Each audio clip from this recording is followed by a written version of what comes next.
Hello everyone, आप सभी का मेरे YouTube channel KVS teacher Nitin Yadav में हार्दिक स्वागत है। जैसे कि आपने देखा था कि हमने फर्स्ट चैप्टर रिवाइज़ किया था by the help of worksheet, और हमने कई सारी क्वेश्चंस देखे थे। उसमें फिल इन द ब्लैंक्स थे और मल्टीपल चॉइस क्वेश्चंस थे, वन मार्क्स क्वेश्चन थे, 2 मार्क्स क्वेश्चंस थे। ऐसे ही अब हम chapter 2 journey of a river class 5th TWAU the world around us chapter को रिवाइज़ करेंगे by the help of worksheet.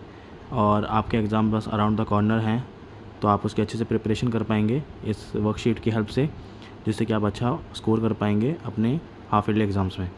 तो हम चैप्टर शुरू करते हैं। पहले हम समरी पढ़ेंगे चैप्टर की और समरी को एक्सप्लेन करेंगे, उसके बाद हम क्वेश्चन आंसर्स देखेंगे। चलिए स्टार्ट करते हैं। देखिए पहला यहाँ पर है where I begin where I flow. The Godavari starts in Western Ghats at Trimbakeshwar in the state of Maharashtra. तो जो गोदावरी है वो कहाँ स्टार्ट होती है? त्र्यंबकेश्वर में, जो महाराष्ट्र स्टेट में है, वेस्टर्न घाट के पास है। वेस्टर्न घाट जो है एक पर्वत श्रृंखला है जो पूर्वी जो भारत है उसमें पूरी उसके तटीय क्षेत्र पर फैली हुई है। वहीं पर एक छोटा सा शहर है त्र्यंबकेश्वर महाराष्ट्र में, जो अपने ज्योतिर्लिंग के लिए भी फेमस है। वहीं से एक छोटी सी स्ट्रीम के रूप में गोदावरी स्टार्ट होती है। नेक्स्ट देखिए, नेक्स्ट क्या है? The river Godavari is the India's second largest river.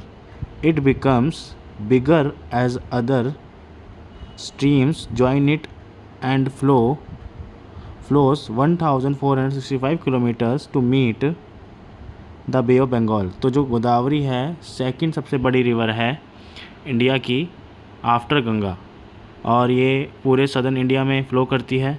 ठीक है, पहले एक स्ट्रीम के रूप में स्टार्ट होती है, उसके बाद अदर स्ट्रीम्स इसमें मिलती हैं, तभी गोदावरी बनती है। और इसकी जो लेंथ है 1465 किलोमीटर्स है, और ये बे ऑफ बंगाल में जाके ड्रेन होती है, फॉल डाउन होती है। नेक्स्ट है often known as Dakshina Ganga. The Godavari is considered scared, and people come from across India to take a dip in its holy water, especially during Godavari Pushkaram in Nasik. तो नासिक में जो गोदावरी पुष्करम मेला होता है, या वहाँ पर एक ओकेजनल है, वो ओकेजन है, होली ओकेजन है, उस टाइम वहाँ पर लोग आते हैं। उसको गोदावरी को एक और नाम से जानी जाती है, दक्षिण गंगा के नाम से, मतलब दक्षिण की गंगा के नाम से जानी जाती है, और इसे एक होली रिवर के रूप में पूजा जाता है। इसका वाटर बहुत ज़्यादा मतलब बहुत ज़्यादा पवित्र माना जाता है, पूरे ये सदर्न पार्ट ऑफ इंडिया में फ़्लो करती है। नेक्स्ट देखिए, the life I hold. It flows all year around, hence it is called a perennial river। मैंने आपको लास्ट वीडियो में भी बताया था थोड़ा perennial river के बारे में। In India there is 2 types of river, perennial river and season river। Perennial river are those river who flows all year around, पूरे साल वो फ्लो करती हैं, ठीक है, और उसमें वाटर की कभी कमी नहीं होती है। वो एक कंटिन्यूस फ्लोइंग रिवर है जो लगातार उसकी फ़्लो होती है। लेकिन on the other hand seasonal river वो रिवर होती है जो ओनली एक सीज़न में फ़्लो करती है, ठीक है, और वो खाली रेनी सीज़न में फ़्लो करती है, बाकी सीज़न में वो सूख जाती है, ड्राई हो जाती है। So that's why we call seasonal river. Next देखिए, it meets the sea in the bay of Bengal at the Coringa mangrove forest in the state of Andhra Pradesh, providing a lifeline to the region and supporting wild life. तो ये जो है बे of Bengal में fall down करती है और आंध्र प्रदेश में वहाँ पर मीट करती है जहाँ पर कोरिंगा मैनग्रोव फॉरेस्ट है। मैनग्रोव फॉरेस्ट मैंने आपको बताए थे, मैनग्रोव फॉरेस्ट वो फॉरेस्ट होते हैं जो नदी और जहाँ पर समुद्र मिल रहे होते हैं, वहाँ पर वो मैनग्रोव फॉरेस्ट आपको दिखाई देंगे, वहाँ पर देखने को मिलेंगे मैनग्रोव फॉरेस्ट, और वो थोड़ा पानी में होते हैं, बाकी पानी के ऊपर होते हैं। वो फॉरेस्ट थोड़े अलग होते हैं अदर फॉरेस्ट से, ठीक है, उनके वो पेड़ अलग होते हैं। तो वहाँ पर आपको mangrove forest, Coringa mangrove forest देखने के लिए मिलेगा, जहाँ पर ये फॉल डाउन होती है, जहाँ पर ये ड्रेन होती है बे ऑफ बंगाल में। और वो मैनग्रोव फॉरेस्ट जो है, कोरिंगा मैनग्रोव फॉरेस्ट, वो है आंध्र प्रदेश में। The many ways I support lifes flowing with flowing with clean water. It supports livelihoods in many towns and villages। तो जो गोदावरी है, जब वो अलग अलग towns and villages and state से जाती है तो उसके आसपास जो रहने वाले लोग हैं उनकी लाइवलीहुड में बहुत ज़्यादा वो हेल्प करती है। जैसे कि कई सारे लोग उसके आसपास नाव चलाते हैं, सेलिंग करते हैं और वो फार्मिंग करते हैं और मछली पालन भी, मछली भी पकड़ते हैं। ये सब चीज़ें अगर करते हैं लोग अलग अलग, तो उनको वो वहाँ पर हेल्प करती है अपनी लाइवलीहुड मतलब जीवन जीने में। नेक्स्ट पॉइंट देखिए क्या है। It waters supplies through pipes and canals and used by many peoples. तो मतलब यहाँ पर इसका जो वाटर है वो अलग अलग पर्पसेस में यूज़ होता है, ठीक है। उसको पाइप से भेजा जाता है अलग अलग जगहों पर, कनाल्स में यूज़ किया जाता है। कनाल्स होती हैं नहर, जहाँ पर वो फार्मिंग पर्पसेस से यूज़ किया जाता है, जिससे कि वो लोगों को और सपोर्ट कर सकें, उनके लाइफ को ईजी कर सके। नेक्स्ट देखिए, नेक्स्ट पॉइंट क्या है यहाँ पर। नेक्स्ट है dams storing my water changing my flow. Over 900 dams store its water for drinking, farming and making electricity in dry season। तो मतलब जो 900 डैम्स बनाए गए हैं गोदावरी रिवर पे, वो उसका वाटर स्टोर करते हैं। तीन पर्पसेस यहाँ पे मेन बताए हैं। एक तो है electricity making, drinking and farming. जब ड्राई सीज़न होता है, जब बारिश नहीं होती और रिवर में पानी कम होता है, तो उस टाइम वो पानी स्टोर करके रखते हैं गोदावरी रिवर का और उसको अलग अलग पर्पसेस में यूज़ करते हैं जो यहाँ पे दिए गए हैं। ये क्वेश्चन पे आपके एग्ज़ाम में आ सकता है, यहाँ से क्वेश्चन बन सकता है। नेक्स्ट है stored water helps people but dam building floods and forces animals to leave their homes. देखो, जहाँ पर डैम बनते हैं वो वाटर स्टोर करने में तो हेल्प करता है, लेकिन वो क्या करता है, डैम बिल्डिंग जो है फ्लड्स लेके आता है, लैंड को डिस्ट्रॉय करता है। उसके आसपास के जो लोग होते हैं जहाँ पर डैम बनाया गया है इस एरिया में, उनको माइग्रेट करना पड़ता है। जो अगर फॉरेस्ट है वहाँ पर उस एरिया में, तो वहाँ से लोगों को, वहाँ से एनिमल्स को, लोगों को माइग्रेट करना पड़ता है। उनकी लाइफ बहुत ज़्यादा इफ़ेक्ट होती है। डैम के जो फ़ायदे हैं उससे ज़्यादा उसके नुकसान हैं, उसके डिसएडवांटेजेस हैं। नेक्स्ट देखिए, what pollutes me and why it matters. अब यहाँ पे गोदावरी कह रही है, पूरी चैप्टर में गोदावरी अपनी स्टोरी ही बता रही है कि क्या क्या उसको प्रॉब्लम्स आती हैं और क्या वो अपनी स्टोरी आपको खुद बता रही है। यहाँ पे देखिए, फर्स्ट पॉइंट है waste plastic and chemicals pollute the Godavari river making its water unable to drink. तो यहाँ पर प्लास्टिक वेस्ट आपका घर का वेस्ट भी उसके अंदर जाता है, केमिकल जो फैक्ट्री से जाते हैं, ये सब गोदावरी रिवर के वाटर को है हार्मफुल बना रही है, जो उसको प्रॉब्लम क्रिएट करते हैं और वो ड्रिंकेबल वाटर नहीं रह पाता। आज से लगभग बहुत सालों पहले, लगभग सदियों पहले, लोग वाटर रिवर से ही पी लेते थे क्योंकि वो इतना ज़्यादा क्लीन होता था। लेकिन अब उसमें हम इतना वेस्ट डालते हैं, प्लास्टिक वेस्ट डालते हैं, बायोडिग्रेडेबल वेस्ट नहीं होता, वो नॉन बायोडिग्रेडेबल वेस्ट होता है जो हमारी रिवर्स को गंदा करता है। नेक्स्ट देखिए,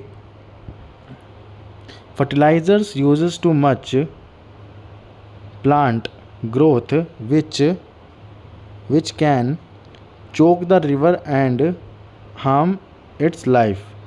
तो जो फर्टिलाइज़र्स जो फर्टिलाइज़र जा रहे हैं रिवर के अंदर, वो क्या कर रहे हैं, जो रिवर्स के अंदर प्लांट्स हैं उनको बहुत ज़्यादा ग्रो कर रहे हैं। ग्रो करने की वजह से जो रिवर के ऊपर जो एक लेयर बन जाती है प्लांट्स की, उसकी वजह से जो रिवर के अंदर जो एनिमल्स रहते हैं वो चोक हो जाते हैं, उनको ब्रीदिंग नहीं कर पाते वो, और उनकी लाइफ इफ़ेक्ट्स हो रही हैं और फिर वहाँ पर एनिमल मर भी जाते हैं रिवर के अंदर, जिसकी वजह से उसका पानी पल्यूट होता है। ये भी एक रीज़न है हार्म होने का गोदावरी के वाटर को। People should work together to stop any waste entering the river. तो लोगों को साथ मिलकर काम करना पड़ेगा कि कोई भी वेस्ट रिवर के अंदर ना जाए, जिससे रिवर जो है क्लीन रहे और उस रिवर के पानी को हम अपनी डेली लाइफ में यूज़ कर सकें। नहीं तो हमें आगे जाकर पानी की बहुत शॉर्टेज, अभी भी हम शॉर्टेज फेस कर रहे हैं और आगे भी कर सकते हैं। When a river floods, a flooded Godavari, especially during rainy season, damages homes and crops, spread diseases and forces people and animals to fly। तो जो डैमेज गोदावरी है मतलब जो फ्लडेड गोदावरी है वो डैमेज कर देती है होम्स को, क्रॉप्स को, बहुत सारी चीज़ों को, क्योंकि उसमें पानी इतना ज़्यादा बढ़ जाता है कि वो रिवर से बाहर निकल के लैंड पे आ जाता है और वो लोगों के घरों को डुबा देता है, बहुत सारी हार्म्स करते हैं। आपने देखा होगा अभी पंजाब में जो फ्लड्स आए हुए हैं वो एक एग्जांपल है वहाँ की रिवर्स के फ्लड आने का। वहाँ पे आपको दिख रहा होगा। ऐसे ही गोदावरी में जब फ्लड आते हैं तो वहाँ पर भी लोगों को प्रॉब्लम्स होती हैं। नेक्स्ट देखिए, when a river runs dry, flooding आने से ज़्यादा दिक्कत आती है रन्स, जब एक रिवर ड्राई हो जाती है तो उसके बाद वहाँ पे लोगों को क्या क्या प्रॉब्लम फेस करनी पड़ती है उसके बारे में पढ़ते हैं। Flooding can cause worry for people, तो जो फ्लडिंग है वो लोगों के लिए चिंता की तो बात है, but when a river run dry it also leads to serious problems such as drought and water scarcity for daily use। तो जब एक रिवर में फ्लड आता है वो तो एक चिंताजनक बात है, लेकिन उससे ज़्यादा एक वरी की बात यह है कि जब एक रिवर ड्राई हो जाती है, जो अगर मानिए एक पेरेनियल रिवर है जो 12 महीने बहती है, फ्लो करती है, अगर वो रिवर ड्राई हो जाएगी तो जो अंडरग्राउंड वाटर है वो भी कम हो जाएगा।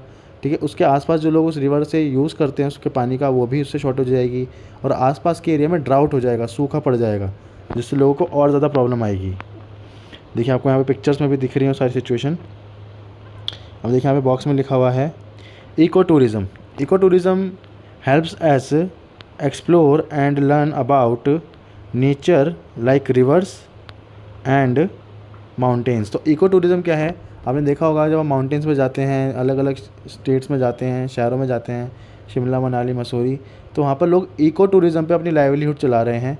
मतलब माउंटेन्स है उसके आसपास उन्होंने जो है अलग अलग राइड्स लगाई हुई हैं। ठीक है, कैब ड्राइविंग करते हैं, सारी चीज़ें करते हैं, होटल्स खोले हुए हैं। तो उनका जो एनवायरनमेंट है, जो नेचर है, उसके आसपास ही वो टूरिज़म करते हैं, जिससे उनकी लाइवलीहुड अच्छे से चल पाती है। ऐसी रिवर के आसपास भी इको टूरिज़म होता है। ठीक है, आगे देखते हैं, हम नेक्स्ट पॉइंट पे आते हैं। अब देखिए यहाँ पे क्वेश्चन आंसर स्टार्ट हो चुके हैं। ऑब्जेक्टिव टाइप क्वेश्चन हैं ये, फिल इन द ब्लैंक्स। ठीक है, फर्स्ट है the Godavari river begins as a small stream, यहाँ पे आएगा stream in the Western Ghat. तो आपको ऑप्शन यहाँ पे ऊपर हेल्प बॉक्स में दिए हुए हैं, अब वहाँ से ऑप्शन देख कर ही फिल कर सकते हैं। The Godavari in known as Dakshina Ganga because it flows through southern India, यहाँ पे इस डैश में दक्षिणा गंगा आएगा। दक्षिणा गंगा फ्लो आप यहाँ पर राइट कर सकते हैं, लिख सकते हैं। The Godavari is a river meaning it flows all year around. The Godavari is a perennial river, perennial river आएगा यहाँ पर जो पूरे साल फ्लो करती है। The Godavari form a delta at the dashed mangrove forest. तो जो गोदावरी है वो एक डेल्टा फॉर्म करती है, कहाँ पर, कोरिंगा मैनग्रोव फॉरेस्ट के पास। नेक्स्ट है dams on the Godavari create a dash to store water but they can flood land and displace people and animal. अब देखिए यहाँ पे आपको हेल्प बॉक्स में देख सकते हैं आप कौन सा जो ऑप्शन है इसके अकॉर्डिंग अप्रोप्रिएट होगा। यहाँ पे आएगा रिजर्वेयर, यहाँ पे आएगा रिजर्वेयर आप लिखेंगे वो ऑप्शन आंसर सही होगा। ठीक है, नेक्स्ट क्वेश्चन पे चलते हैं हम। Pollution from waste and dash can make the Godavari water unsafe for drinking and harm its ecosystem. तो जो पोल्यूशन है फ्रॉम वेस्ट एंड डैश, तो यहाँ पे देखिए अब क्या ऑप्शन आना चाहिए, हम उसको देख लेते हैं। पेरेनियल केमिकल्स, यहाँ पे आएगा केमिकल्स। वेस्ट एंड केमिकल्स का जो पोल्यूशन है वो गोदावरी को बहुत हार्मफुल बना रहा है। नेक्स्ट है to help keep rivers clean we should always use eco friendly products. तो यहाँ पे इको फ्रेंडली आएगा, इको फ्रेंडली प्रोडक्ट आप यूज़ करोगे तो जो रिवर है वो पल्यूट नहीं होगी इतनी ज़्यादा। The dash water mission, the national water mission works to manage water resources wisely across India, तो यहाँ पे नेशनल आएगा, नेशनल आप लिखेंगे तो आंसर आपका करेक्ट होगा। नेक्स्ट देखिए, नेक्स्ट क्या है, ये ट्रू फॉल्स हैं, ट्रू फॉल्स का आपको आंसर करना है। The Godavari river is longer than the Ganga river, ये फॉल्स है, सबसे बड़ी जो रिवर है वो गंगा है। सबसे वाइड रिवर जो है हमारे देश की वो है ब्रह्मपुत्र। ब्रह्मपुत्र पे एक बहुत बड़ा पुल भी बना हुआ है, जो सबसे बड़ा जो ब्रिज है हमारे शायद देश का वो है भूपेंद्र हजारिका ब्रिज। तो सबसे वाइड रिवर जो है ब्रह्मपुत्र से है, जो चाइना से स्टार्ट होती है और असम में आकर सबसे बड़ा अपना एक रूप ले लेती है। Godavari begins as a stream in the Western Ghats at Trimbakeshwar, तो ये ठीक है, ये ट्रू है। The Godavari is considered scared and known as Dakshina Ganga, ये भी ट्रू है, दक्षिणा गंगा के नाम से जाना जाता है और वो एक प्योर रिवर के रूप में मानी जाती है। Seasonal rivers like the Godavari only flow during the rainy season, that is false. Godavari जो एक सीजनल रिवर नहीं है। Water plastic and dirty water pollute the Godavari, ये सही है, ट्रू है। Dams on the Godavari store water in reservoirs but can flood habitats, तो ये करेक्ट है, ट्रू है। वो रिजर्वियर्स में वाटर को स्टोर तो करते हैं लेकिन फ्लड भी ला सकते हैं। नेक्स्ट है, fertilizers in the Godavari can cause excessive plant growth harming aquatic life, तो जो गोदावरी में जो यूज़ किए जाते हैं, जो फर्टिलाइजर्स आते हैं फार्मिंग के द्वारा, जो उस पानी को यूज़ करने की वजह से, तो वहाँ पर उसको ग्रोथ तो बहुत ज़्यादा कर देते हैं प्लांट्स की उसके गोदावरी के अंदर, बट वो एक्वेटिक लाइफ को बहुत ज़्यादा हार्म करते हैं। एक्वेटिक के बारे में मैंने आपको बताया था लास्ट चैप्टर में। Water ATMs are used in some places to provide dam water from the Godavari, ठीक है। तो वाटर ATMs यूज़ किए जा रहे हैं आजकल ड्रिंकिंग पर्पसेस के लिए, आपको पिक्चर्स यहाँ पे दिख रही हैं, देखिए आप ध्यान से। नेक्स्ट आ गया है हमारा match the following, match the column. Tributary का यहाँ पे मतलब देख लेते हैं। A wall built across a river to store water, that song. Small river stream joining a larger river, ये करेक्ट है, ए का ऑप्शन बी है। नेक्स्ट है डेल्टा का है landform where a river splits into smaller stream before meeting the sea, ये सही है, डेल्टा इसे कहते हैं। नेक्स्ट है डैम का आंसर है ये, डैम का आंसर है ये। A wall builts across a river to store water, ठीक है। नेक्स्ट देखिए, नेक्स्ट क्या है, protects forest and wild life where allowing visitors, ये पोल्यूशन नहीं है इसका आंसर, इसका पेरिनियल रिवर नहीं है, इसका है इको टूरिज़म इसका आंसर है, जो मैंने अभी पढ़ा आपके लिए। नेक्स्ट है causes harm to aquatic life and human health, तो यहाँ पर इको टूरिज़म हमने कर लिया है। मैंग्रोव फॉरेस्ट नहीं है इसका होगा पोल्यूशन, ठीक है। नेक्स्ट देखते हैं, river the flows year around, ये हो पेरिनियल, ठीक है। हमारे सारे लगभग मैचिंग हो चुके हैं। अब हम नेक्स्ट क्वेश्चन पे चलते हैं। यहाँ पर आपको इन्होंने जंबल वर्ड्स दिए हुए हैं पिक्चर्स के साथ, इनको आप सही करके लगाएंगे तो आपको उसके मार्क्स मिलेंगे। तो ये क्वेश्चन तो इतना इंपॉर्टेंट नहीं है वर्कशीट के अकॉर्डिंग। नेक्स्ट क्वेश्चन पे चलते हैं हम। आपके जो 2 मार्क्स और 4 मार्क्स के क्वेश्चन होते हैं 1 मार्क्स के, वो ज़्यादा इंपॉर्टेंट है आपके लिए और सबसे ज़्यादा स्कोरिंग वही होते हैं एग्ज़ाम में। Save the river pledge, the Godavari asks to keep it clean, write a 3-sentence pledge promising how you will save water or keep and help reduce pollution। तो आपको 3 लाइन की एक प्लेज लिखनी है। एग्जाम्पल यहाँ पे दिया हुआ है आपको, I promise to turn off the tap while brushing,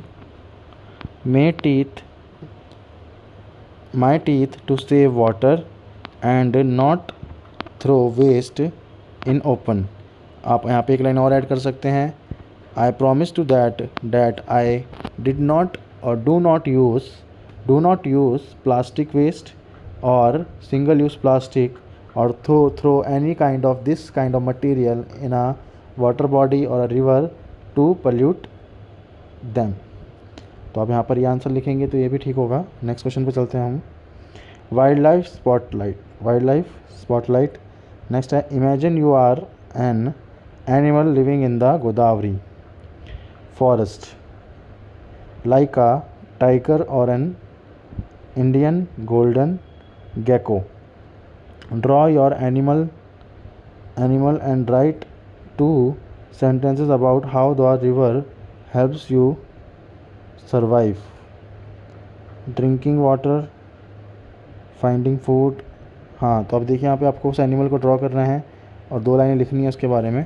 तो आप ये लिख सकते हैं, Godavari helps me to drink water and keep me hydrate and survive in the forest and in the banks on the banks of Godavari I can find my food easily so that gives me so much opportunity to survive in the forest. तो आप यहाँ पे इस तरीके से answer कर सकते हैं।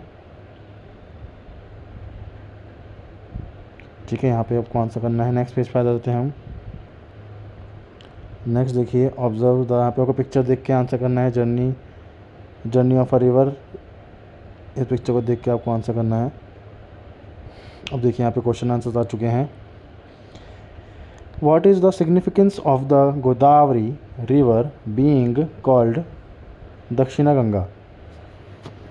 So the significance of Godavari as called with Dakshina Ganga had so much importance in the southern part of India because it flows in so many states of southern part of India and give water in so many states and towns. By the water of Godavari, the people of southern states of India get water in their daily uses. इस तरीके से आप answer लिख सकते हैं। थोड़ा grammatically आगे पीछे इसको करेंगे तो आपका आंसर सही होगा। नेक्स्ट है, how does the Godavari river support livelihood in the towns and villages along its bank. So यहाँ पे देखिए, जो गोदावरी है वो लाइवलीहुड कैसे हेल्प करती है। सो वहाँ पर लोग इको टूरिज़्म के लिए सेलिंग भी करते हैं, नाव चलाते हैं, गोदावरी रिवर में घुमाने के लिए ले जाते हैं, पूजा पाठ करने के लिए टूरिस्ट को ले जाते हैं, लोग वहाँ पे मछलियाँ पकड़ते हैं, ठीक है, उनको भी सेल करते हैं। और वहाँ पे फैक्ट्रीज़ भी बिल्ड की गई हैं उसके आसपास, वहाँ पर ही वर्कर्स काम करते हैं गोदावरी के बैंक्स पर, ठीक है, वॉशिंग का काम करते हैं, बहुत सारे काम होते हैं गोदावरी पर। और एनिमल्स को भी पालते हैं, उनका भी यूज़ करते हैं। तो ये सारी चीज़ें वहाँ पे गोदावरी के रिवर पे बैंक्स पे की जाती है। नेक्स्ट है, what is the difference between a perennial river like the Godavari and a seasonal river. Very good question, ये अच्छा क्वेश्चन है। तो देखिए, perennial river is a river which flow all around the year and does not or did not dries up in any season. But on the other hand, seasonal river are those river who dries up in other seasons but only flows in rainy season.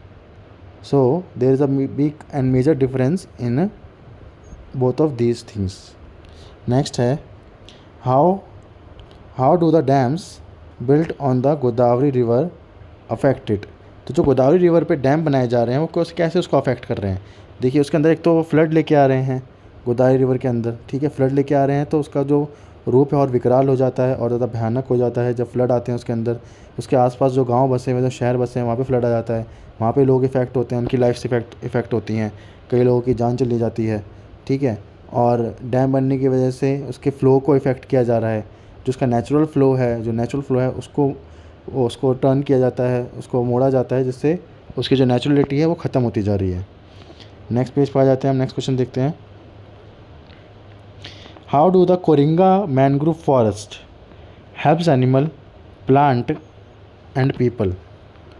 तो देखिए, यहाँ पे लिखा हुआ है Coringa mangrove forest वो कैसे help करता है एनिमल्स की, प्लांट की एंड लोगों की। तो जो कोरिंगा मैनग्रोव फॉरेस्ट है वो आंध्र प्रदेश में है। वहाँ पर जो सी और ये जो गोदावरी रिवर है वहाँ पे आके मिक्स होते हैं, तो वहाँ पर वो टूरिज़्म के लिए बहुत ज़्यादा इंपॉर्टेंट है। वहाँ पे कई सारी आपको अलग अलग स्पीशीज़ एनिमल्स की देखने के लिए मिलेगी, कुछ अलग अलग प्लांट्स आपके देखने के लिए मिलेंगे आपको वहाँ पर, जो उस स्पेसिफिक एरिया में ही देखने के लिए मिलेंगे आपको, क्योंकि वहाँ पर एक रिवर और जो सी है वो वहाँ पे मर्ज हो रहे हैं, मिल रहे हैं, और उस वजह से वो जो ट्रीज़ हैं वहाँ पर अलग तरह के ट्री आपको देखने के लिए मिलेंगे। नेक्स्ट है, according to the text what are some ways people can help to keep the Godavari river clean. अब देखिए गोदावरी रिवर क्लीन करने के लिए क्या है, जब हमने पहले ही पढ़ा है, प्लास्टिक वेस्ट यूज़ नहीं करना, सिंगल यूज़ प्लास्टिक यूज़ नहीं करना, ठीक है, डर्टी चीज़ों को गोदावरी रिवर में नहीं डालना, फैक्ट्री वेस्ट को गोदावरी रिवर में नहीं डालना, फर्टिलाइज़र्स को गोदावरी रिवर में नहीं डालना। ये सब चीज़ अगर आप नहीं करेंगे, if you do not do this kind of things, so the Godavari river should clean easily. Next है, what happens when fertilizers cause excessive plant growth on the Godavari river। जब excessive fertilizer चला जाता है गोदावरी रिवर में तो उससे क्या होता है, when the excessive fertilizer goes in the Godavari river, so the aquatic life affected by the process, because a layer on the Godavari river forms a green layer, green type of blanket forms on the Godavari rivers and it's choke the aquatic plants and animals। वो aquatic plants और animal को चोक कर देती है, जिससे कि उनकी breathing नहीं हो पाती है और वहाँ पर उनकी लाइफ भी ऑन अ स्टेक होती है। नेक्स्ट क्वेश्चन देखिए, how do floods and droughts impact communities along the Godavari, give 2 examples from the text. तो देखो आप फ्लड और जो ड्राउट है वो कैसे इफ़ेक्ट करते हैं, दोनों ही बहुत डेंजरस हैं लोगों के लिए। जब वाटर एक्सेस हो जाता है तो वो करते हैं, जैसे हमने चैप्टर में ही पढ़ा था, चेन्नई में आया था, चेन्नई में जब ड्राउट आया था तो अदर स्टेट्स से जो है ट्रेन्स चलानी पड़ी थी पानी लेकर, जो चेन्नई में गई थी वहाँ पर उन लोगों को सेव किया गया था। जब ही अदर हैंड बेंगलुरु में, जो चेन्नई का नेबरिंग स्टेट है, वहाँ पर फ्लड आए थे, जहाँ पर बहुत सारी बिल्डिंग्स डूब गई थी, लोगों के घर डूब गए थे, तो वहाँ पर एक्सेस वाटर हुआ था बेंगलुरु में। On the other hand Chennai में जो है ड्रॉट हुआ था, सूखा पड़ा था, जिससे लोगों को प्रॉब्लम हुई थी। तो ये 2 एग्जांपल हैं ड्राउट और उसके। नेक्स्ट देखिए एक्टिविटीज़ हैं, ड्रॉ अ रिवर। आपको रिवर ड्रॉ करनी है, आप पढ़ के आराम से कर सकते हैं, ठीक है। ये सारे आपके ड्राइंग क्वेश्चंस हैं। अब हमारा ये चैप्टर कंप्लीट हो चुका है। अगर आपका इसके रिगार्डिंग कोई भी क्वेरी या डाउट है तो आप कमेंट बॉक्स में कमेंट कीजिए और वहाँ पे आपकी क्वेरी को सॉल्व किया जाएगा। और ऐसे ही मेरे साथ अपनी स्टडी को और अच्छे से आगे लेके चलिए। धन्यवाद।